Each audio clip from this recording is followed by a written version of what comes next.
Hey guys, I just want to pop in and make a video that I hope will be relatively quick regarding your analysis essays. Over the weekend, this past Sunday, you did submit your draft to the discussion board. Thank you so much if you did that. What you noticed at 11:55 p.m. on Sunday night is that the discussion board closed, and that was because I needed to assess, and it is now reopened. So please do go back on. If you posted, go to your original post and look at the comments. Not only the comments that your classmates posted, but more importantly, look at the comments that I posted. I did read everyone's draft, and from reading everyone's draft, I came up with a list of feedback that is applicable to 95% of the drafts that were posted, okay? There were very few that actually did adhere to the assignment guidelines correctly. And so from that, I do want to kind of go over in a quick review what it is that this assignment is when we say that you're writing a film critique. What does that mean? What is it that you need to make sure that your paper does and that you need to make sure that your paper does not do? The first thing that you want to make sure that your paper does not do is summarize. A critique is not a summary. Most of what I read on the discussion board was, for the most part, all summarizing what's in the film. So here's the thing. You want to write from the point of view that the person reading your paper is already familiar with the film. So with that in mind, the summary elements are minimalized. For the most part, you're only summarizing in your introduction paragraph. And that's just 3 or 4 sentences, enough to establish some context and some background. From that point forward, you're going to be analyzing and critiquing and evaluating the quality of the content in the film. As such, what you're going to make sure that you do is reference things from the film, but not going into great detail. So what I mean by that is, in that introduction paragraph, yes, there are summary materials, but you also have to make sure that you end your introduction paragraph with a thesis statement that lets your reader know that you are critiquing the film. That thesis statement should be the last sentence in your introduction paragraph, and it should not just be a summative statement or a statement that includes something like an announcement, like, I am going to tell you about this movie. Don't do that. Or it should not be a statement of preference, such as, I really like this movie. Don't do that. That's not a thesis statement that says I'm critiquing a film. For example, an accurate thesis statement might say something like, because of the dynamic plot, the phenomenal acting, and the powerful themes, X movie is worthy of all of its awards. If you wanted to praise the movie, you could also write a critique that was not praising the movie, that could be critical in a negative way of the film. But your thesis statement should be a concise sentence that identifies about 2 to 3 specific elements of critique that you will then develop in the body of your paper. Okay, so that's the first thing. So minimize the summary. Make sure that you have a thesis statement as the last sentence in your introduction that actually does let your reader know you are critiquing. At the same time, you want to make sure that you are not plagiarizing. That's another thing that I noticed. I mentioned it on several, but I didn't even bother mentioning it on all of them. I figured I'd make this video to talk to the whole class. There is one paragraph in your paper that should be including outside information, and that's going to be your last body paragraph. If you look at the assignment handouts, if you look at the samples, you will see that the last body paragraph before your conclusion should be where you reference some published criticism and respond to it. Tell me what some notable critic online has said about the film, or some award industry has said about the film, and then respond to it. Do you agree or disagree? Why? Without making it personalized, of course.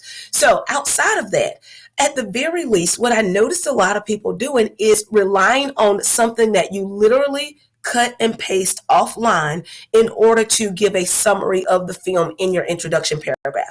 If you've watched this movie, there's no reason why you have to copy and paste a summary of the film from the internet. Not only did you do that, but you didn't put it in quotation marks and you plagiarized. So this is your fair warning. Plagiarism, I do have a zero tolerance policy for plagiarism. So if it appears in your final paper, then that's a 0. So just save yourself the hassle. If you watched whatever the movie is, Write your own 2 to 3 sentence summary. Don't borrow from somebody else's, okay? So I want to encourage you also to make sure that you maintain an objective tone. Take out the I's, okay? I don't need you to tell me that you really like this movie. It's great that you did. But instead, remain objective using third person words such as viewers, audiences, critics, as opposed to I, me, my, and you. Okay, so make sure that you don't include all of those I thinks, it seems to me, in my opinion. Instead, just remain objective, taking yourself out of it. Of course, it's your opinion. You're writing the paper about a movie that you chose, but you don't have to make your tone seem completely biased and opinionated. At the same time, going back a little bit, and I'm sorry if this is all over the place, I'm just looking at my notes, but make sure that in your introduction, you actually follow the essay format. Now, we didn't review essay format in this class because that's covered in English 111, but I'm assuming that you know, and I know that you know, that an essay has an introduction, body, and conclusion. In that introduction, your job is to hook your reader in, capture that reader's attention, engage your reader so that when he or she picks up the paper, he or she is inclined to continue reading. So make sure that you do that. Try to hook your reader in. With each body paragraph, make sure that you start with the topic sentence. That topic sentence should specifically identify the focus for that paragraph. So if you're going to critique the plot in your first body paragraph, then what you want to say as your topic sentence is something like, one of the most compelling elements about this film is the complex plot structure. And then in that paragraph, you're only talking about the complex plot structure and how that is an effective element of the film. So you do that throughout, okay? You also want to make sure that in terms of your word choice, that you avoid the pronoun you. You is a vague pronoun reference. Whenever you say you, it's like you're talking to the reader. And in this case, you'd be talking to me. But I realize that you're really not talking to or about me. So use real nouns as opposed to pronouns. Also, when it comes to pronouns, make sure that you introduce the noun first. Some of you started your paper by saying this movie, but you didn't actually identify the movie first. So you have to actually identify the noun, which is to say, Finding Nemo. And then you might start saying this movie. At the same time, instead of saying words like you, again, viewers, audience members, or whomever it may be that you're referring to, but not the word you. Okay, so make sure that you don't use that.